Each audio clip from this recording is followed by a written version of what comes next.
we want to hear your music, because that is genuine. I want to hear your music, whether you just started or I love hearing. I'm a music whore. Real FERM.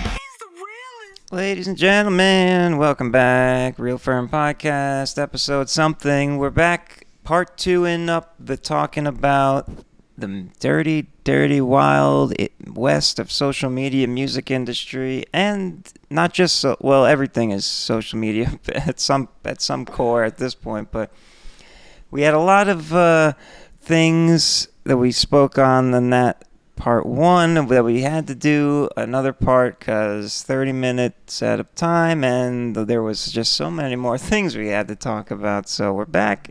We're back. There's just so much. Rockstarliiife, 1 word, 3 eyes. So we ended off talking about we talked about the inflation, the services and all that, the things to look out for when people come up to you and be like, "Oh, hey, I like your stuff. Hey, do you want to buy this service to increase your following?" Yeah, that and some other things. And there's so many more things to keep on lookout for all you upcoming artists out there with big hopes and dreams, and easily preyed upon by the greedy, money-grubbing bastards. So in this episode, we did things just a little bit differently now. We, instead of having just a normal conversation like we normally do, we made a list. Yeah, sometimes we do notes. Sometimes, it's good to have it. It is definitely good to have. Because we want you guys to be as successful as possible. Whatever we can do to help. Exactly, and things for you to look out for. Now, FERM, I don't know if you, the viewers that have been watching, they already know how we met, but long story short, we met through a podcast service. Yeah, the first part of this podcast double episode, part 2, we talked about it.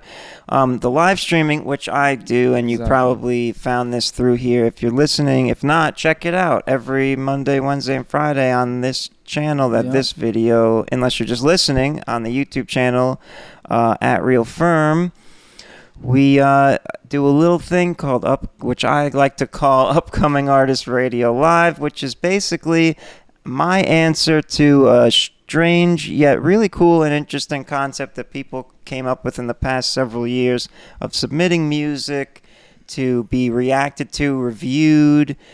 Notice how I shy away from all the terms that most people use: review, skip the line, ultra skip, artist takeover. Oh, God. These are all things to... Now, listen, I totally understand you want to make money, and so do I, obviously. I'm not rich sitting here doing this for fun. I'd still do it if I was rich doing it for fun, but I do need money. But that will come later. So what I was going to talk about was about the live stream thing. The reason why I started it was because I saw the things and I was like, I can do this. I have a good perspective on it. I'm musically talented to a certain degree and all that. And so a lot of these so what made me think of it was when you were saying the person that led you to me via disappointing you. Sends you a message, DM, email, they'll do it however, and they'll say, I really love your song. Come submit it. Some of them do say your song name and say that they love multiple song names. So that's another thing to look out for. Whenever they DM you and they're like, I like this, I like this. Now it's hard to distinguish between a real one and a fake one, and it's damn near impossible. Now, listen. So there's that. So most of these people, I don't think are bad people. I don't think they're trying to. No. I don't think they fully understand that's psychology. But it's money to them. Yeah. So the issue is, first of all, guaranteed they're not. So they mass DM or mass email. I love your music. That's the number one red flag. They're not loving the music of. There's no way they listen to, because these people will email hundreds of people at a time to get like 50 to 100 people in a live stream, which is what makes everyone come around and want to stick around to hear it, because there's the crowds there. That I love your music thing. I found a key thing. I found a thing that fixes that whole like debacle. To find out if they listen. To find if they actually listen. So if you ever like get that DM, you ever get that email, and you will if you're an artist saying I like your music, I want to review it, ask this one simple question: what's your favorite song? Oh yeah. And well, then they'll pick one and say this one. You think so, right? But most of them don't. Well, because they're dealing with they make it sound personal when it's not. Exactly. They're sending it to a bunch of other artists who have recently posted music. They farm from these new artists that are uploading, and then they get them by saying, "I love your songs. Come share them." And which is, it's good marketing. I can't deny it, but it's very disingenuous and it's downright lying, because you're saying, I want this song that I am saying I love for you to play. So now the things I say when I do, I don't mass DM people because I don't like that. Feels weird to me. FERM has built a community of people, which is he built a genuine community of people who are really legitimately there for the benefit of not only themselves but also the people around them. And the downside is it takes a little longer to get a larger audience because I'm not farming these people in that tactic. But I will accept it because I want to feel good about myself. Yeah, it's purpose over fucking pockets. Yeah. So the point is, that's what I was saying. I will say, I don't DM anyone. I don't find anyone.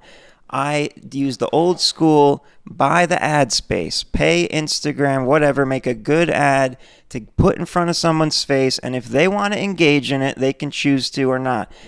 It's simply either are you the next upcoming artist, or do you think you have what it takes, or we want to hear your music, because that is genuine. I want to hear your music, whether you just started or I love hearing. I'm a music whore, and he loves music. Doesn't matter the quality, bro. Well, yeah, it doesn't matter the quality, but that doesn't mean I'm going to love the song. It just means I want to hear it and I want to talk about it.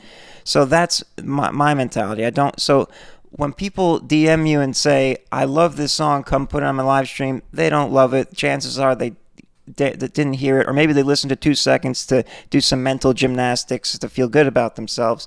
And again, no, I'm not trying to create enemies. Like, they can do whatever they want, but keep that in mind. They're predatory. And it is a bit predatory. It doesn't make me feel good, so I don't like to do that. And it's just, I want to hear your music. If you come through, you come through, and hopefully it grows and all that. And he fell prey to it, and then came to me. And I fell prey to it initially, and that's what brought it really to my attention, because I had released like a demo because I was messing around, and because it was auto-posted to Slaps, which is the DistroKid, like SoundCloud. Yeah. That's how I was like, oh, sure, I'll he said, I love this song, I want you to play it. I was like, oh, interesting. Like, I got that weakness. I was like, oh, someone loves my song, sure. And when you're an artist and you don't, like, get that a lot, some random motherfucker hit you up like that, it's like, oh, shit, I'm going to do that. And I know I said it, but I'm going to say it again.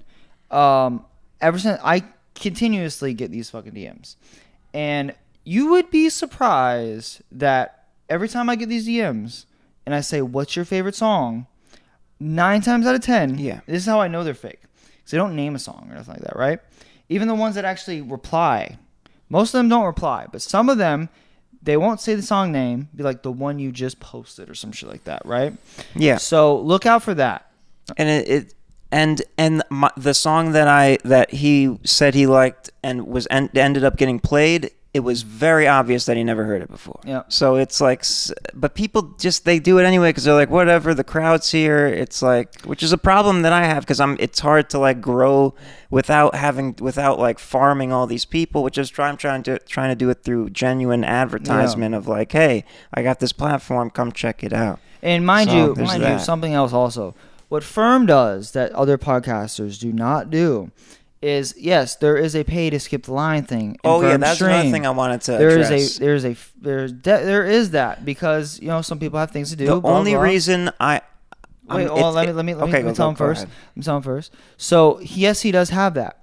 The main key differences with FERM's way of doing it and other ones of doing it. If you go to any of these other ones that do it, what they will do is they will play all of the paid ones right away first. Then all the free ones are fucking thrown away, and you won't pepper them in. You'll not even that. They'll do only. I'm saying I pepper them in. Yeah. So I'm saying what other people do. Right. So what other people do is they'll play only pay things and stuff like that, and assist this, and but then they'll get to it, and then if they don't get into that stream, you're shit out of luck. Or they'll say, I'll give you a free skip next time. That's what the other dude did to me, and then he never gave me the free skip, even the lying sack of shit. So okay. So yes. Closing thing about that, the money comes later when the business is growing.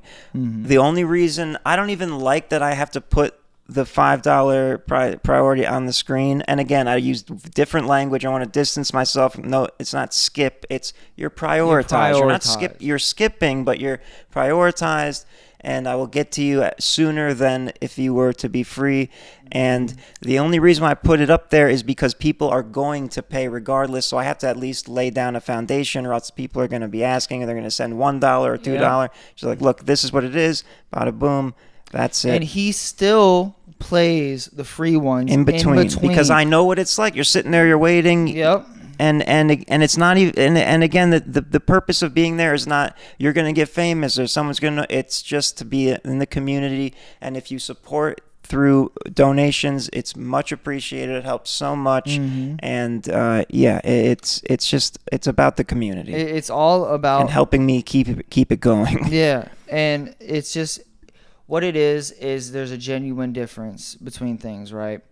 It's how other people do it and how you do it. And what you do is fucking actually healthy for the community other than hurtful to the community. I try. There was a whole tangent I was going to go on. I completely forgot. There's a lot of other things here. So let's move on to another predatory / dangerous music industry zone here. Which one is the most So another thing to look out for, other than the podcast, not the podcast, but the live stream predators that are out there just for your bag, is you have to be very mindful on the studio. When you're an artist, all right? Let's say, I'm talking to you. I'm going to pretend you're some 14, 15-year-old. You just got in the game. You thinking, let me just make some raps and all that other jazz.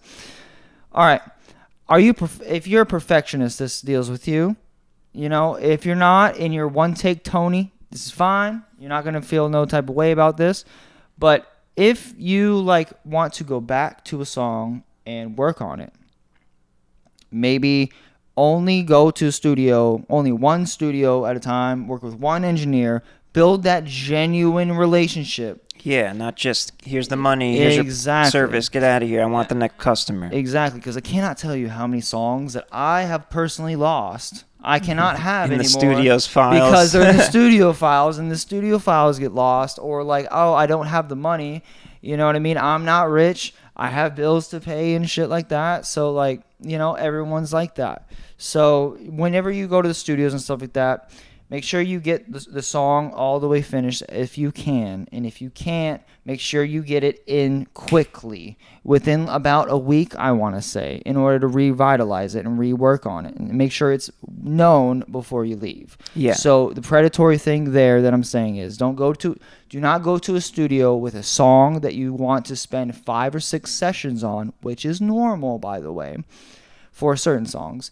And expect it all to be, all right, I'm going to wait about a month or something like that. I'm going to wait to have a paycheck. Have it all lined up. If you know it's going to take some time, have it all lined up where, all right, before I pay for the first session, I'm going to make sure I have enough for the rest of the sessions that I think I need.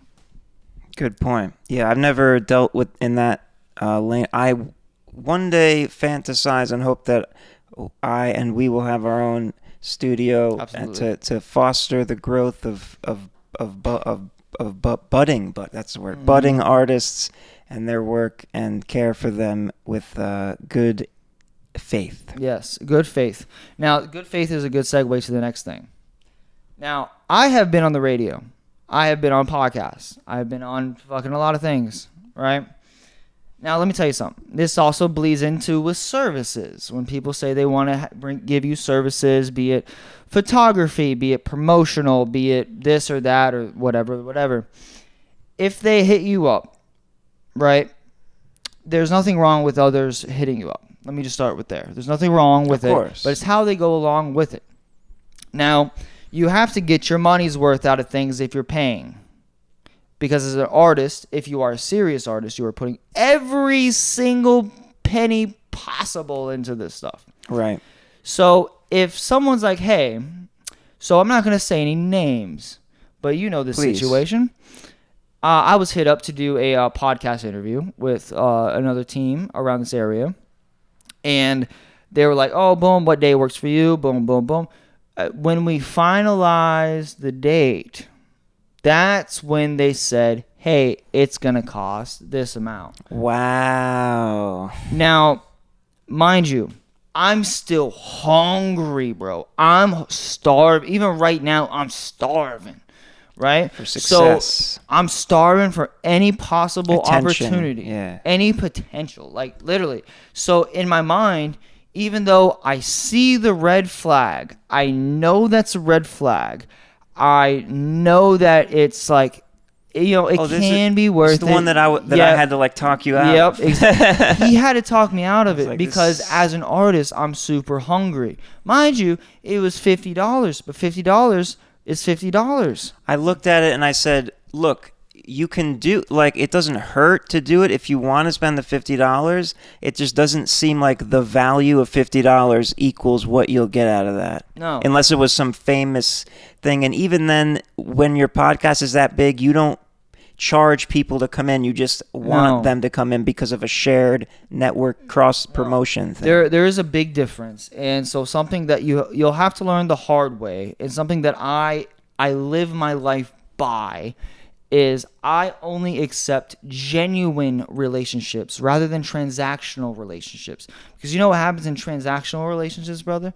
As soon let's say like I'm paying you for a service, as soon as I pay you the money, half of the fucking relationship is gone. It's like, yeah. And then as soon as I'm not getting another service, I came for. Nothing. Yeah. You know what I mean? But you didn't get what you came for yet. Exactly. They already got it. And that goes for not just like who you're with, right? That also goes for studio time even. That also goes for performances even. That goes for everything. So let's say, hey, I'm here for a show and stuff like that. Here's a quick tip. So let's say you're here for like a show or you're here for recording something like that. Do not, I repeat, do not hand them the money that they are owed. That they're charging until afterwards.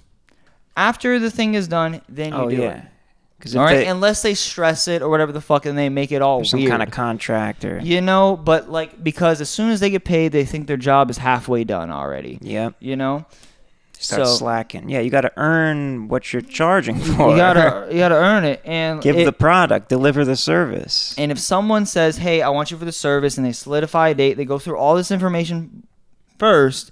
And then as soon as something's agreed on, and then they want to charge, I notice that immediately as predatory behavior. I notice that immediately. You should be very upfront if you're charging for something. Very, very upfront. That seems like it might not be a charge for something situation. And even though I'm where I am and stuff like that, doesn't matter. I'm still fucking hungry. So even though I saw the red flags, I was willing to overlook them for the possible opportunity. And then FERM, the logical one, is like, no, motherfucker, don't do that. So I'm telling all of you guys, no, don't do that.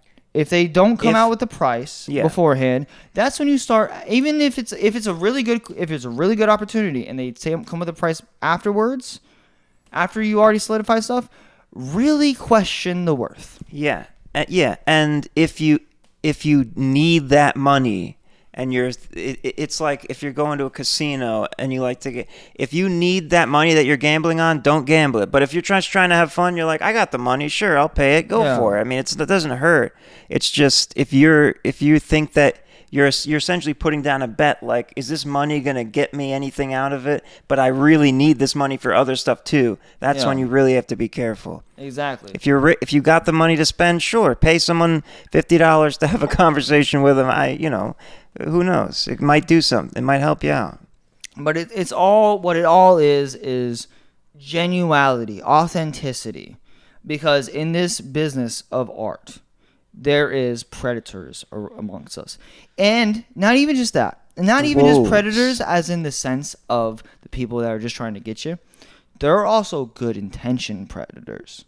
People that really mean well, but they have a bottom line. Now, necessarily, they get relentless about making that bottom, padding that bottom, like in all business, corporations, it's everywhere. It's a business. Money corrupts. It's a business, but that leads me into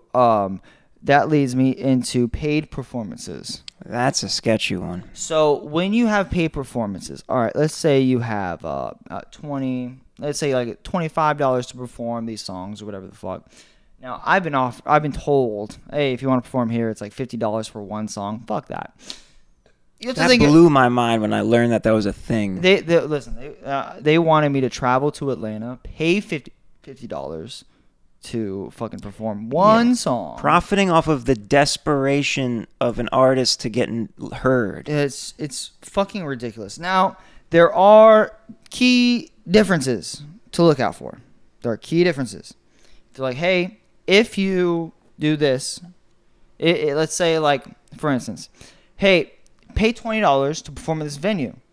And this venue is well known. People go here, whatever the fuck. Not even $20. Yeah. Let's say $50. Say $50. $50 to perform at this venue where we guarantee a bunch of people. There's going to be a lot of people there. You get to play, let's say, 3 songs, right? You get a 15-minute set and stuff like that. That right there may be worth it. Now, if it's something underneath that, no. Do you need to pay to perform? No. Open mics exist. Yeah. Yeah, that's the ideal. In an ideal world, it's like, and this never used to be a thing until like the past decade with social media and everything, and people trying to start their own businesses that wouldn't have otherwise because they realize it's possible, is this whole thing of, oh, well, I need some money to operate it, so you pay. But in an ideal world, and I get that, like, I get it. You got to get paid, and you're trying to do something you love. You're spending your time, your energy on something like that. Of course you want to get paid, but there's other forms of payment than money. Right, exactly. And that's the point I'm trying to make. Ideally, it's like you're bringing a crowd, or you're the venue that is going to put you on is giving your value of your art to their audience that's already there. So if they don't have an audience, that's when they're like, well, you need to pay to perform. And it's like, well, then what's it just starts to be like all about money, and the art just goes out the window. Yep. So I get that that happens. I'm not saying all these people are evil that charge for these types of things, but it's a very gray, like... it's a gray area. It gives me the ick, as they say. It gives me the ick as well, because I've been in this business for about 10 years now, and things go wrong all the time. There's never contracts. There's rarely, and if they are, they're pretty bad. Even if they are, they're not upheld. For instance, I know someone who had an interview with someone it was like $50 or something like that for an interview, right? So in this interview, the interview didn't work, blah, blah, blah, blah, blah, blah. And long story short, they had to reshoot it. Now, when they had to reshoot it, though, they had to, the energy wasn't the same. You know why the energy wasn't the same? Because it wasn't a genuine relationship. The money was already spent. It was a transactional. It's like, oh, fuck, I have to work for free now? Are we working for money right now? Are we working for $100 right now? Or are we working for a fucking $1 million in fucking 5 years? What are we doing? Oh, literally right now, we're having a good time because we're just friends hanging out talking about things. I'm not paying him. He's not paying me. I spent a lot of money to get all the gear that's here to do this, but we're having a good time. Yeah, you know what I mean? So, it's like, whatchamacallit? And, it's the same thing here. We benefit off of each other. That's the ideal goal. This is the community aspect of it.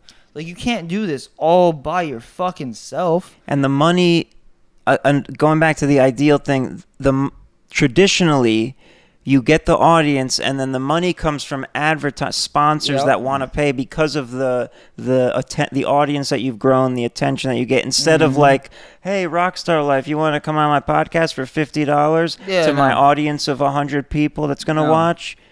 No, it's like what it takes is a lot of work, a lot of consistency. It takes a lot of effort. Now, I don't know about you, FERM. But if I was offered $1 million right now for nothing, or I could work my ass off for nothing. Wait, hold Someone's just gonna give you $1 million. Yeah. I'd take that in heaven. I take that in a heartbeat too. Without my dick up my own ass. Without the. Hold on. I'm with you. But so if you had two options, $1 million. If you had two options, right? It's like the fish giving you a fish or teaching you how to fish, right? Oh, right. Yeah, I see what you're saying. Yeah. If I would take, hold on, there's two options, right? Either A, I give you $1 million right now, or you learn, or I teach you how to make $1 million every year for the rest of your life. And you're guaranteed to make it. And you're guaranteed to make that shit, but you just have to wait and put in effort and shit like that. I take the option B all day. Yeah, because you're going to be... If you get money that you feel like you didn't work for, you start to like the people that win the lottery that never had money, they go broke in a year, they go bankrupt. But people that earn money, millions and millions over years, they know how hard it took to get that. Yeah. So they are more careful with it and they're more successful with it in the long run. Exactly. You're more appreciative. And exactly. You appreciate shit more. And so that's what these predatory things are not thinking like that. Like me and FERM have the same mind. That's why we work very well together, because we have the same mind frame where like, hey, we might be busting our ass like this year, next year. This might take a year or two, a couple years and shit like that. But hey, we're steady working towards a goal. And we're gonna get there eventually. We might both You're gonna see it happen. Broke. And if you're watching right now, keep that in mind, and you'll be one of the first ones to have been watching it happen. Seriously, man. Like literally, I spend a lot more than my means on music because I believe in it so heavily. Likewise with content creation. Exactly. And all that. These types of people. Good segue real quick for a quick one, is the type of people, if you're serious about this, you need to have these types of people in your area around you that are not willing to take the easy route. Because we're taking the hard route right now. Like we're here for the long term. Slow and steady wins the race. Exactly. So if you have people around you, another red flag is the people around you that are just either A, just yes men. Oh yeah, bro, this shit fire. Knowing damn well things could have been fucking fixed. Or B, man, that's a lot of work, bro. I mean, I know I can do it. I know I have the time. I know I be going to bars all the time. Blah, blah, blah. Excuses. Fuck your fun. I'm focused on the future. Hey, I like to have fun. I like to have fun too. Absolutely. I know what you mean. Yeah. But like the future, they don't believe it in enough as much as you do. Exactly. So there's two different outlooks, real quick, to think about. Right? There's what you want now and what you want most.